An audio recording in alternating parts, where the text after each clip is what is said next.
donut renaissance has swept across America in the last several years. And in few cities is that more evident than the city of Portland, Oregon. In particular, at a restaurant called Voodoo Doughnut, a wacky, wild, weird, wonderful place that originally was described to us as serving goth donuts, as if there's some kind of goth cuisine. But sure enough, that word is as good as any to describe the utterly bizarre and pretty darn wonderful donuts you can get here. Now, there are plain ones, plain, good, regular donuts, and that maple bacon bar is sensational. But beyond donuts, for a very different kind of donut eating experience, we recommend a trip out to a place called Annie's Donuts. Now, this is a very unmodern kind of place. No baristas, no art on the walls, no Wi-Fi, but for traditional cake donuts and good coffee, it can't be beat.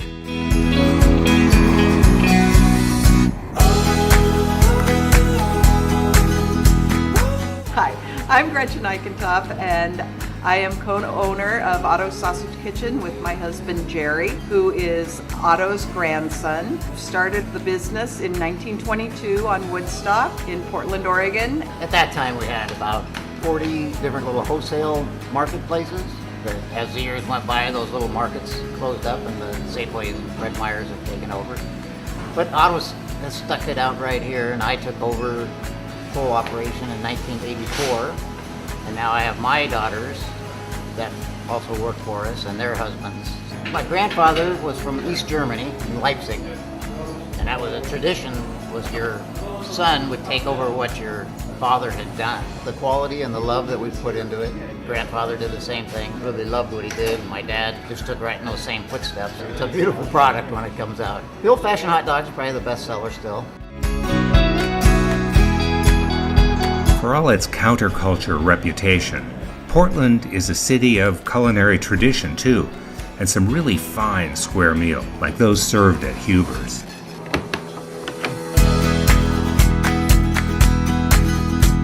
My name is David Louis. I'm one of the owners of Huber's Restaurant.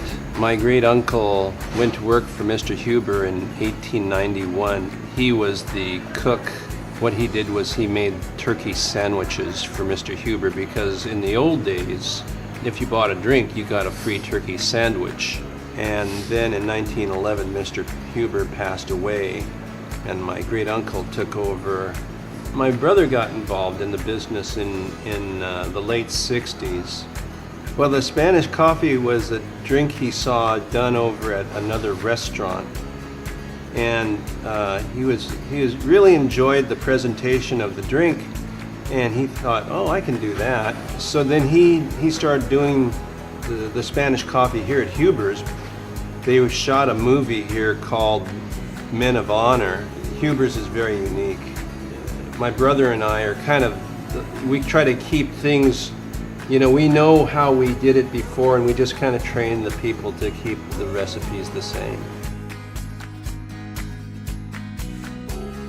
There's all kinds of interesting urban scenery all over the city of Portland. But for us, one of the most compelling things to see is the interior of Jake's Famous Crawfish, a restaurant that's been around for well over 100 years. Its high-back wooden booth and a daily printed menu of specials that tell you what fish is fresh and where it comes from makes this an only-in-the-Pacific Northwest dining experience to remember. Now, the name of the place is Jake's Famous Crawfish, and you can get a pretty darn good crawfish etouffee. But what makes this place really special is all the other seafood, especially local seafood that you can get here. It means Dungeness crab in season, served in a salad, any way you want it. It means a full meal of Pacific Northwest seafood that you simply cannot get in any other part of the country. And of course, at the end of the meal is three-berry cobbler, a specialty of Jake's Famous Crawfish Kitchen for as long as we can remember. It's a fantastic way to end a meal.